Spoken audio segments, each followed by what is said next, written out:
Olá, amigos. Este é o Repórter Antiquado, um serviço público da Restauradora Antiquados ao Tempo, que às sextas-feiras traz um tema novo relacionado à história. E o tema da semana será sobre o Plano Cruzado. Se gostar desses temas relacionados à história, antiguidades e ao colecionismo e quiser ajudar o canal a crescer, inscreva-se no nosso canal, ative as notificações. Se gostar do conteúdo a seguir, deixe seu like. E quer acompanhar? Após a vinheta.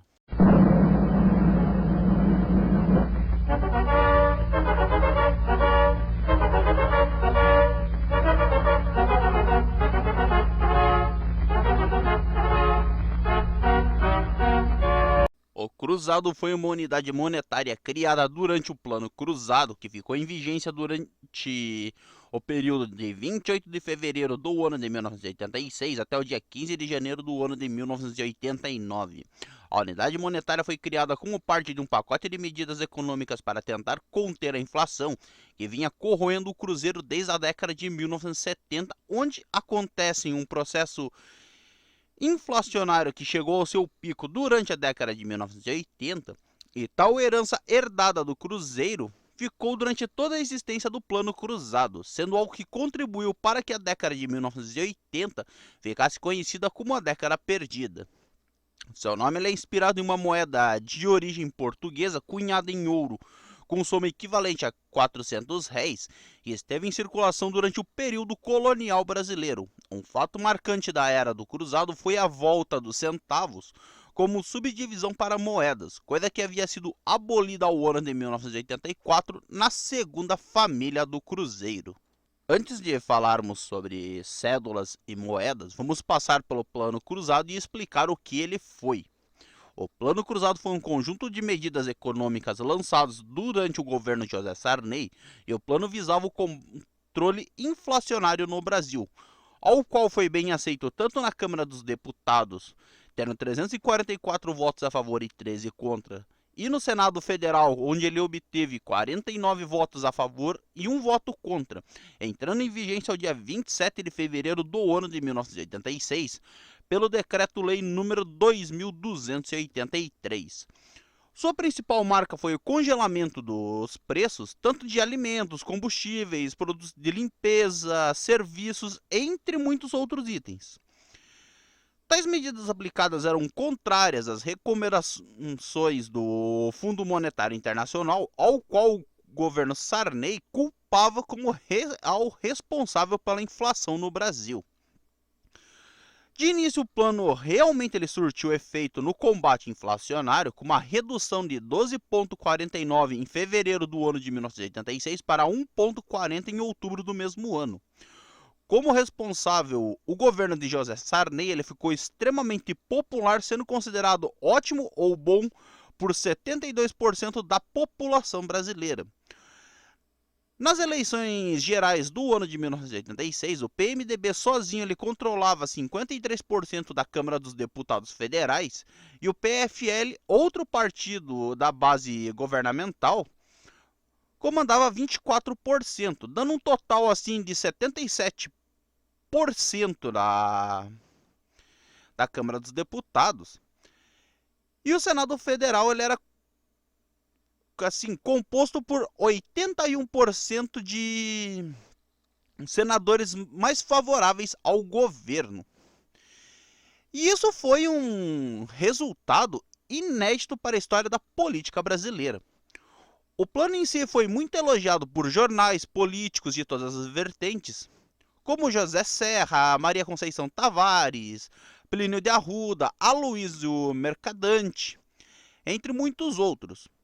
O Partido dos Trabalhadores gravou uma peça propaganda sobre a medida e ficaram isolados na crítica ao plano, e ambos os líderes das correntes econômicas dos anos 80, que eram chamados de ortodoxos e heterodoxos, respectivamente Leonel Brizola e de Roberto Campos, criador do BNDES, mais adepto ao austerismo ao final da vida.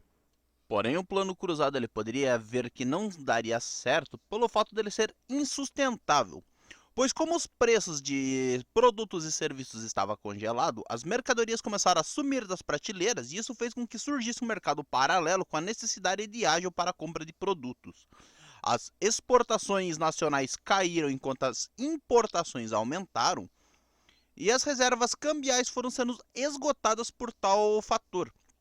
Com isso, a inflação volta a disparar, fazendo com que os preços dos produtos subam de forma catastrófica e a economia brasileira entra em colapso e 6 dias após as eleições gerais, entra em vigor o Plano Cruzado 2, que iremos falar um pouco mais à frente. Além do ministro da Fazenda Dilson Funaro, outros economistas participaram da elaboração do Plano Cruzado, como o ministro do Planejamento João Saad, Edmar Baixa, André Lara Rezende, Pércio Arida, e no dia 16 de janeiro do ano de 1986, João Saad, Pércio Arida, André Lara Rezende, Oswaldo de Assis e Jorge Murad votam a favor do plano, ao passo que Dilson Funaro, João Manuel Cardoso de Melo, Luiz Gonzaga Beluso e Andréa Calabi, além de Edmar Baixa, acharam muito arriscado o plano. Com a recusa da maioria, João Saad, ministro do Planejamento, afirmou que iria pedir demissão. Como era um momento político delicado por conta da insegurança da consolidação da nova república, lembrando que a gente tinha recém saído do período do regime militar, Jorge Murad ele convence Sarney a adotar o Plano Cruzado, apoiando Saad, Pércio Arida e André Lara Rezende, além de Jorge Murad, eram a favor ao plano. Uma vez o plano adotado, ele conquistou o apoio popular. E ele conseguiu o apoio popular porque a hiperinflação foi um terror do dia a dia do povo brasileiro. Então, do dia para a noite, se acorda com um novo plano monetário, que se fala que acabou a inflação. E a moeda é outra, corta-se os zeros. Agora tudo é diferente e tem uma tablita para você cobrar e quitar as suas dívidas. Além de que todos os preços estavam tabelados. Assim mesmo, os opositores ao governo acabaram por apoiar com entusiasmo e reivindicar para si a paternidade do plano, porém quando ele deu errado, todos passaram a fugir de tal responsabilidade. As principais medidas adotadas durante o Plano Cruzado foram editadas através dos Decreto-Lei número 2283 e 2284. Esse segundo ele serve para corrigir alguns erros que tinham no decreto anterior. E quais que são as tais medidas? A medida número 1, a introdução de um novo padrão monetário. A unidade do sistema monetário brasileiro passa a ser o cruzado. Em substituição ao cruzeiro, a conversão de valores expresso em cruzeiros para cruzados foi fixado a razão de 1.000 cruzeiros para um cruzado. Medida número 2. Regra de conversão de obrigações contratuais. Critérios distintos foram aplicados para as obrigações contratadas com cláusula de indexação àquelas que não previam tal cláusula. No caso das obrigações sem cláusulas de indexação, ficou estabelecido que a partir do dia 3 de março do ano de 1986, o cruzado teria uma valorização diária de 0,45 em relação ao cruzeiro, equivalente a uma inflação mensal de 14,42 da antiga moeda. Para as obrigações com cláusula de indexação, a conversão foi efetuada em 2 etapas. Na primeira etapa, os valores em cruzeiro foram atualizados para cruzado e ao dia 28 de fevereiro do ano de 1986, mediante a aplicação pró-rata da correção monetária. E na segunda etapa, os valores assim obtidos foram convertidos para cruzados à razão de um cruzado para 1.000 cruzeiros. E esse procedimento foi usado para a conversão dos saldos das cadernetas de poupança, fundo de garantia por tempo de serviço e fundo de participação. Medida número 3. Desindexação. A obrigação reajustável do Tesouro Nacional, que era corrigida mensalmente pela taxa da inflação, foi extinta e em seu lugar foi criada a obrigação do Tesouro Nacional, cujo valor foi congelado até o dia 3 de março do ano de 1987. O uso da cláusula de correção monetária nos contratos com prazos inferiores a um ano foi proibido e a correção monetária para a caderneta de poupança e para fundos de poupança forçada foi mantida, que é no caso poupança forçada é FGTS, PIS/PASEP, essas coisas. Medida número 4. Conversão dos salários para cruzados. Os salários foram convertidos para cruzados pelos seus valores reais médios, de acordo com o Índice Nacional de Preços ao Consumidor, o IPCA do IBGE. Ao valor real médio foi acrescido um abono de 8%, o valor fixado para o salário mínimo incorporou um abono de 16%. Medida número 5. Indexação dos salários. Os salários foram indexados de acordo com uma escala móvel que reajustaria automaticamente o salário toda vez que a inflação acumulasse ou alcançasse 20%. Nas datas bases do reajuste de cada categoria profissional, os salários teriam um reajuste mínimo de 60% da variação acumulada de 60% da inflação, medida pelo Índice de Preços ao Consumidor do IBGE. Medida número 6. Outras conversões. As conversões de aluguéis, prestações de sistema financeiro de habitação e mensalidades escolares, esses preços foram convertidos para cruzado de acordo com o princípio do valor real médio. Medida número 7. Política cambial. A taxa de câmbio foi utilizada como uma âncora do sistema e o seu valor foi fixado em 13 cruzados e 80 centavos a cada $1. Mas esse valor não foi congelado, pois o Banco Central do Brasil poderia alterá-lo a qualquer momento. E aí vamos a algumas polêmicas também, né? Que um erro foi eles terem esquecido de trazer os preços a prazos de 30, 60, 90 dias do seu valor presente à vista, e em vez do congelamento aconteceu um aumento de 17 a 34% dos produtos vendidos com 30 dias e tiveram um aumento real de 17%, a inflação média na época embutida nos preços. Produtos como os brinquedos tinham 180 dias de prazo, tiveram aumentos reais de 256%. No caso das empresas do setor de brinquedos tais quais a Troll, a Estrela, entre outras. A Troll era do ministro da Fazenda, o Funaro. Sobre a Troll, não lembro se eu já trouxe vídeo. Pércio Arida se desculpou pelo erro, alegando que estudaria Argentina e Israel, que estavam em uma hiperinflação, quando não há mais vendas a prazo. Este erro na própria regra de congelamento desorganizou os preços relativos da economia, paralisando a produção por mês e criando a famosa briga pelo deflator, onde os fornecedores e clientes discutiam os novos preços reais. E agora vamos também citar o que levou ao fracasso de fato mesmo do plano cruzado. Que o congelamento e a cristalização dos produtos foi algo que começou a ser um dos grandes motivos para o fracasso do plano cruzado, devido ao desequilíbrio dos preços relativos da economia.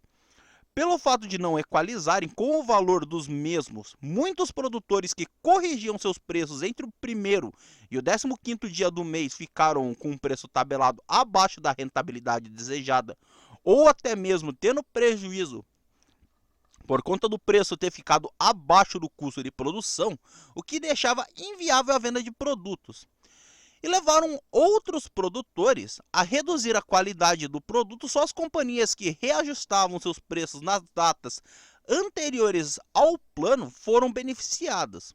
Com o congelamento dos preços, não permitiu o reajuste dos mesmos, que estavam sujeitos à sazonalidade. Aconteceu um grande desequilíbrio em relação aos preços, Como resultado, um desses desastres que aconteceu foi um forte desabastecimento dos produtos e o surgimento do ágio, como citado anteriormente, para a compra de produtos escassos, principalmente os que se encontravam na entre-safra, que vale citar também o leite e a carne, além também de automóveis. Além desses fatores já citados, muitos economistas apontaram que o abono do salário mínimo de 16,8% aos funcionários públicos como responsável pelo aumento do consumo, que foi algo que saturou a demanda, que foi impedida de ser contrabalanceada pelo aumento dos preços. A falta de medidas eficazes por conta do governo para controlar os gastos públicos e o congelamento da taxa de câmbio fez com que o país perdesse boa parte das suas reservas internacionais, além de juros reais da economia que estavam negativos, o que fazia com que as pessoas ficassem desestimuladas em relação à poupança, estimulando assim o consumo. Que era uma época onde o pessoal às vezes comprava caminhão para deixar guardado, como uma reserva de capital, carros. Isso aconteceu muito. O governo até que tentou medidas corretivas, porém, com a proximidade das eleições, o governo queria evitar medidas impopulares para garantir que o plano sobrevivesse. Porém, após as eleições, que o PMDB elegeu 22 governadores e o PFL 1, totalizando 23 governadores de partidos ligados ao governo, foi quando o governo impôs as novas medidas de descongelamento dos preços, mas a inflação já estava crítica, bem mais crítica em relação ao plano Cruzeiro. Para muitos opositores, entre eles o Delfim Neto, o plano cruzado era inconsistente e populista, além também de eleitoreiro. Um plano que visava apenas aumentar a popularidade do governo e de seus candidatos à eleição. Nas eleições de novembro, o PMDB obteve uma maioria absoluta das cadeiras no Congresso Nacional. Foi até cunhada por isso tudo a expressão estelionato eleitoral. Seja como for, o plano naufragou de vez logo após as eleições e a população se revoltou com o quebra-quebra de ônibus, invasão de supermercado, e com isso a hiperinflação se instala novamente fora de controle. O resultado desse desastre foi que ele resultaria em ações judiciais que perduram até os dias atuais, onde cidadãos exigem dos bancos e do governo reparação devido às perdas financeiras, e o mesmo entra para a história por conta da deterioração da balança de pagamentos das dívidas do Brasil e drásticas quedas nas reservas internacionais, sem contar que o Brasil estava sem condição de honrar suas dívidas externas e em 1987 ele foi obrigado a declarar moratória da dívida externa. Mas agora vamos entrar no Plano Cruzado 2, que ele entra em vigência ao dia 21 de novembro do ano de 1986, e já entrou congelando os salários pelo valor médio do último semestre, mais o abono salarial de 8% se a inflação atingisse 20% ao mês. Isso foi chamado de gatilho salarial, onde todos os salários passariam por correção automática, podendo acontecer acordos coletivos das diferentes categorias. Inicialmente a inflação foi contida e o poder de compra do brasileiro cresceu de forma substancial. Porém, 4 meses após a sua implantação, o plano já mostrava suas falhas. O aumento da demanda e os preços ainda congelados fizeram com que acontecesse um desabastecimento catastrófico e os fornecedores passaram a cobrar o ágio. E em junho de 1986 veio o decreto Cruzadinho, que aconteceu o aumento dos automóveis e combustíveis em 30%, e ao mesmo tempo o governo continuava falando que a inflação era zero, falando em inflação zero, cara. E do período entre os meses de junho a outubro do ano de 1986, o governo permaneceu inerte ao problema do desabastecimento e deterioração das contas externas, e o Cruzadinho foi um tímido pacote fiscal que basicamente serviu como um sistema de empréstimo compulsório para aquisição de automóveis e combustíveis, e impostos não restituíveis sobre a compra de moeda estrangeira e passagens aéreas internacionais. Uma expectativa de descongelamento dos preços estimulava a demanda, Porém, as exportações caíram, as importações estavam subindo e a economia estava desbalanceada. Foi quando o governo decidiu por sustentar o congelamento dos preços até a eleição, e com a popularidade do plano cruzado, as eleições foram favoráveis à bancada governamental. Sendo que apenas só 6 dias depois eles iam implantar esse plano que nós estamos falando. E as principais propostas do Plano Cruzado 2 são a libertação parcial dos preços de produtos e serviços, o reajuste dos aluguéis a ser negociado entre proprietários e inquilinos, a alteração do cálculo da inflação que passaria a ter como base os gastos das famílias com rendas até 5 salários mínimos, aumento dos impostos sobre bebidas e cigarros, aumento de tarifas de serviços públicos, aumento da carga fiscal e reindexação da economia. E o Cruzado 2, ele foi um pacote fiscal que ele acaba por fornecer uma espécie de válvula de escape para toda a inflação reprimida durante o congelamento dos preços, e o plano pretendia controlar o déficit fiscal aumentando a receita tributária.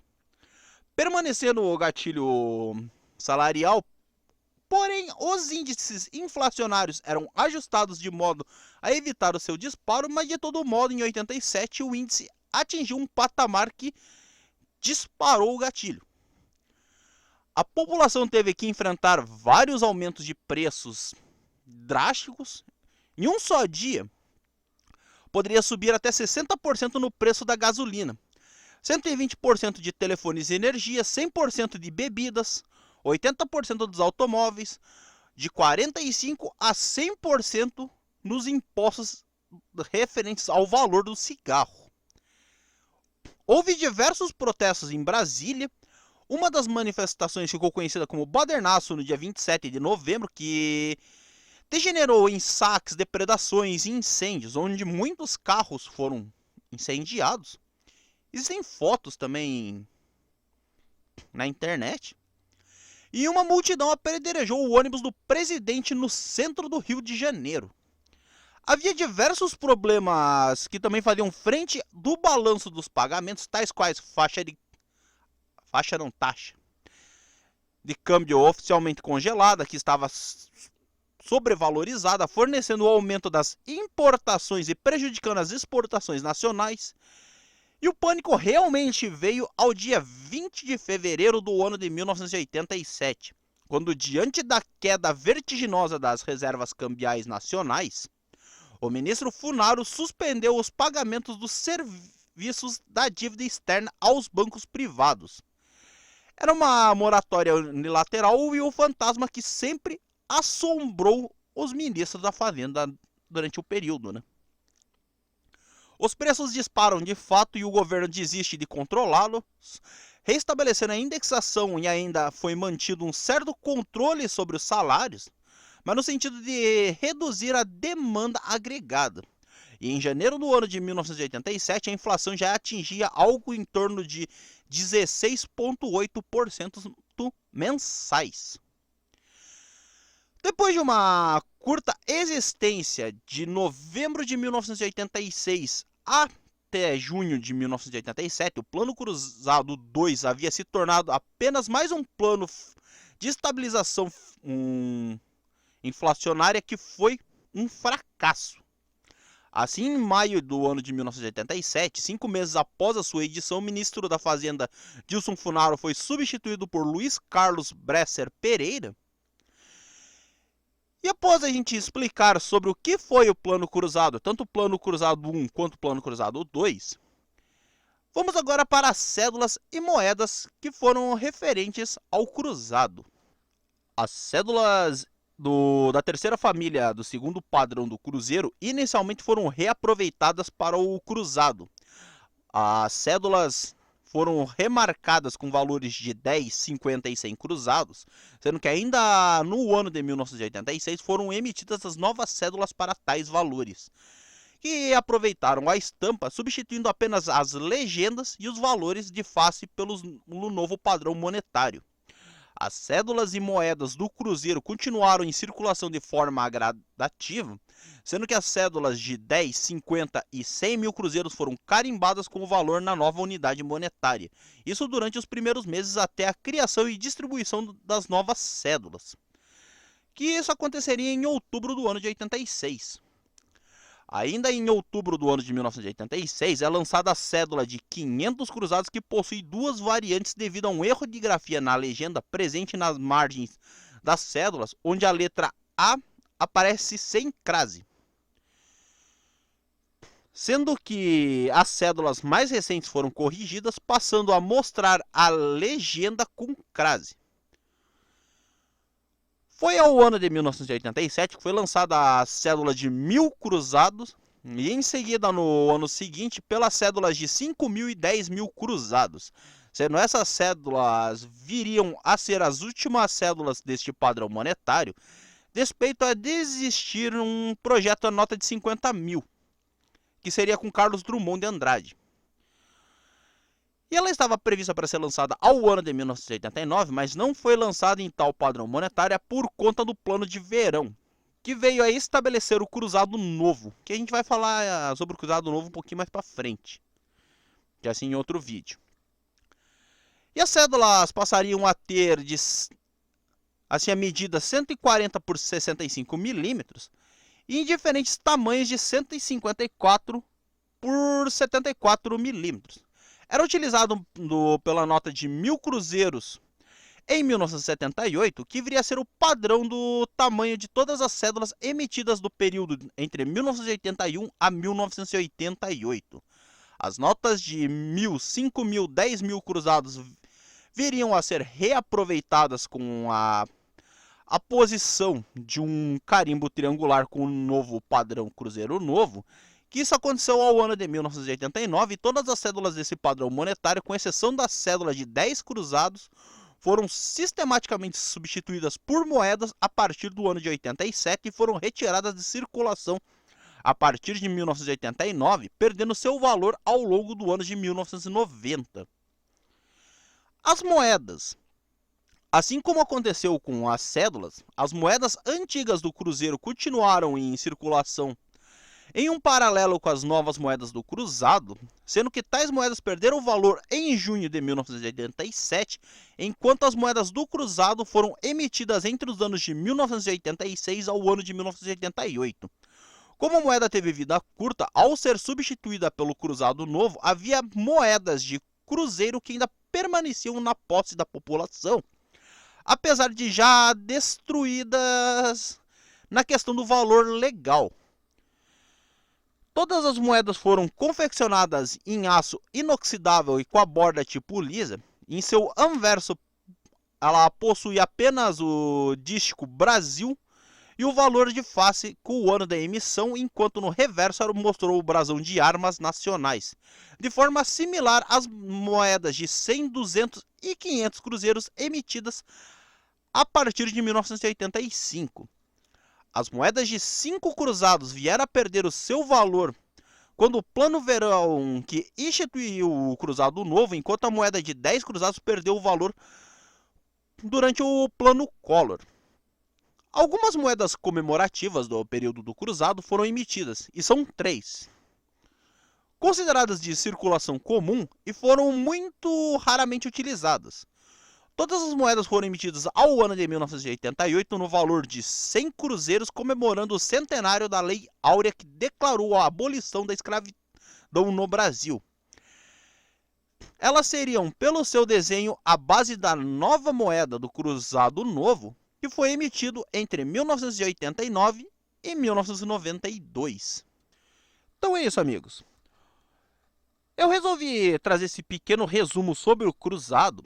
Na parte de cédulas e moedas nós citamos o cruzado novo, mas dele eu pretendo fazer um vídeo separado para falar de uma forma mais detalhada sobre o mesmo.